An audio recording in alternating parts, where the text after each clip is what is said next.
Santos de carne y hueso, hombres con aciertos y fracasos, defectos y virtudes, pero abiertos a la gracia. A continuación, nuestra cápsula espiritual de esta semana. Santos en construcción. Los santos de ayer. Los santos de hoy. Los santos en construcción.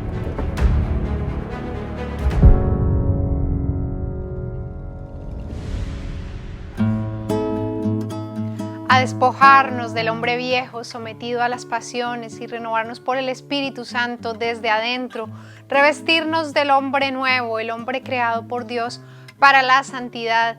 Esta fue la invitación que nos hizo el apóstol San Pablo en la carta a los Efesios capítulo 4 versículo 22, que no es otra cosa que una invitación a la conversión de la cual vamos a hablar hoy, ya que esta semana, el 25 de enero, celebramos en nuestra iglesia la fiesta de la conversión de San Pablo, una festividad en la que la Iglesia Católica celebra el día en que San Pablo, quien antes de su encuentro con el Señor se llamaba Saulo, alcanzó la conversión camino a Damasco, a donde se dirigía para perseguir a los cristianos. Pablo, luego de su conversión, se consideraba a sí mismo como el peor de los pecadores, y aún así Dios lo ve de forma distinta, ve en él el potencial de un gran santo, le dio la misión de escribir una buena parte del Nuevo Testamento y de proclamar por el mundo la palabra de Dios. Y pues sorprendente que un hombre que una vez se dedicó a perseguir cristianos llegara precisamente a ser uno de los más importantes líderes de la iglesia primitiva. Pablo estaba lejos de ser un ideal de perfección, pero al abrir su corazón a la gracia del Señor llegó a ser luz para el mundo.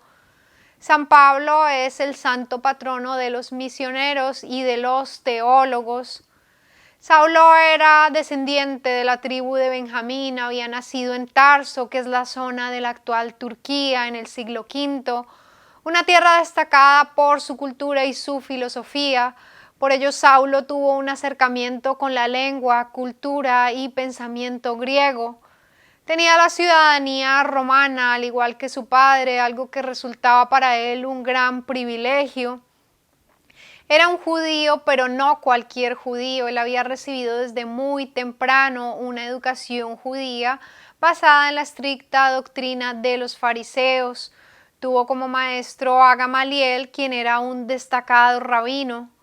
Saulo antes de Cristo era un hombre violento, un hombre con un carácter impetuoso. Tenía un gran conocimiento de las Escrituras, fue formado en las mejores escuelas de Israel y sin embargo no conocía a Jesús. No conocía el amor de Dios, por ello para él todo el que no pensara igual merecía morir. Perseguía a muerte a los cristianos, creía defender la verdad. Para él la salvación venía exclusivamente del propio esfuerzo, del conocimiento y del cumplimiento de la ley y de los preceptos. Él estuvo presente en el asesinato de San Esteban, el primer mártir cristiano, incitando a la multitud a que le apedrearan. Inició una feroz persecución que está escrita en las Escrituras, en el libro de Hechos capítulo 26, donde nos dice: yo mismo pensaba antes que debía hacer muchas cosas en contra del nombre de Jesús de Nazaret. Así lo hice en Jerusalén con la autorización de los jefes de los sacerdotes, metí en la cárcel a muchos de los creyentes y cuando los mataban yo estaba de acuerdo. Muchas veces los castigaba para obligarlos a negar su fe. Y esto lo hacía en todas las sinagogas, estaba tan furioso contra ellos que los perseguía hasta en ciudades extranjeras. También en el libro de los Hechos, capítulo 9, se nos narra que Saulo había conseguido del sumo sacerdote judío las cartas de reconocimiento para buscar y traer encadenados a Jerusalén a los seguidores de Cristo para encerrarlos y ajusticiarlos. Se dirigía un día Saulo a Damasco en su persecución a los cristianos. De camino le rodeó una luz potente que venía del cielo. Él cayó en tierra y escuchó una voz que le decía: Saulo, Saulo, ¿por qué me persigues? Él respondió: ¿quién eres tú, Señor? Y escuchó que le decían: yo soy Jesús a quien tú persigues, pero ahora levántate, entra en la ciudad y allí se te dirá lo que tendrás que hacer. A partir de esta visión, Saulo quedó ciego. Sus acompañantes lo tomaron de la mano, lo llevaron a Damasco, donde permaneció 3 días sin comer y sin beber. Allí en Damasco el Señor se presentó también a Ananías, un discípulo del Señor que vivía allí, cuya festividad también pues celebramos en la iglesia cada 25 de enero como la festividad de San Pablo. Ananías, por indicación del Señor, fue a buscar a Saulo, le impuso las manos. En ese instante de sus ojos cayeron como escamas y Saulo recuperó la vista. Fue bautizado. Más adelante pasó a llamarse Pablo, que significa el más pequeño, para demostrar su humildad ante Cristo. San Pablo llegó a ser una de las figuras más influyentes del cristianismo. Es llamado el apóstol de los gentiles o el apóstol de las naciones. Después de su encuentro con Jesús, hizo de su vida una misión para llevar el evangelio más allá de las comunidades judías, a los gentiles, prácticamente al mundo entero. Durante el curso de su vida hizo 3 largos viajes de misión en donde padeció muchas adversidades e incomprensiones, tanto así que irónicamente él se volvió objetivo de las persecuciones religiosas que alguna vez en su pasado él mismo fomentó. Además de estas persecuciones, padeció golpizas, fue apedreado, sobrevivió 3 naufragios, enfrentó grandes peligros, el frío, la desnudez y fue encarcelado más de una vez. Aún así, él fundó varias comunidades cristianas en Europa y Asia Menor, sirviendo además a estas como un padre espiritual. El Espíritu Santo obró a través de él numerosos milagros entre liberaciones, sanaciones e incluso la resurrección de un muchacho. Pablo fue un verdadero apóstol, un testigo de Cristo y quien más proclamó el Evangelio y difundió el cristianismo en el siglo I.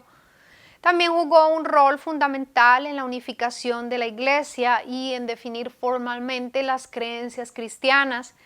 Escribió 14 cartas o epístolas en las que resume todo lo que la Iglesia enseña sobre la fe y la moral. Las últimas de estas las escribió desde la cárcel. Fue martirizado finalmente en Roma en el año 67 por la persecución de Nerón a los cristianos y fue decapitado a las afueras de Roma. Los restos de San Pablo se encuentran hoy en la Basílica de San Pablo Extramuros en Roma. Este templo es el más grande después de la Basílica de San Pedro. Y vimos cómo Saulo, antes de su encuentro con Jesús, ejercía una falsa religiosidad, una religiosidad sin amor, sin la luz de Dios, que es lo que hace que en vez de verdaderos discípulos seamos más bien fanáticos e inclementes con nuestros hermanos. Después de su encuentro con Jesús, la vida de Saulo cambió, pasó de ser un perseguidor a ser un perseguido a causa de su fe.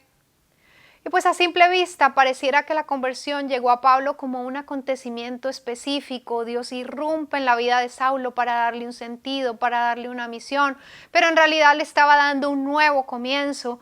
La conversión no es solo un acontecimiento, la conversión es en realidad un proceso que se da en el día a día a través de las situaciones que Dios permite en nuestro diario vivir. La conversión es, como lo dice el mismo San Pablo en las Escrituras, despojarnos del traje de oscuridad, del hombre viejo, es apartarse del pecado y revestirse del hombre nuevo con el traje de luz del hombre espiritual, creado a imagen de Dios para llevar una vida en santidad. Y ahora pues vamos a orar. Esta es una muy buena oportunidad para pedirle a Dios la gracia de una verdadera conversión.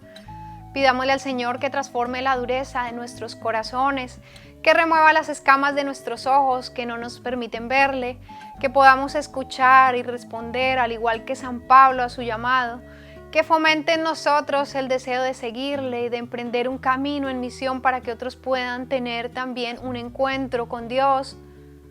Pedimos también por intercesión de San Pablo por todos nuestros familiares, amigos y conocidos que aún no conocen o se encuentran lejos de Dios. Pidamos que su palabra sea vida en nuestro diario vivir, que la luz de Cristo se refleje en nosotros de tal forma que podamos decir como San Pablo: ya no vivo yo, es Cristo que vive en mí. Amén.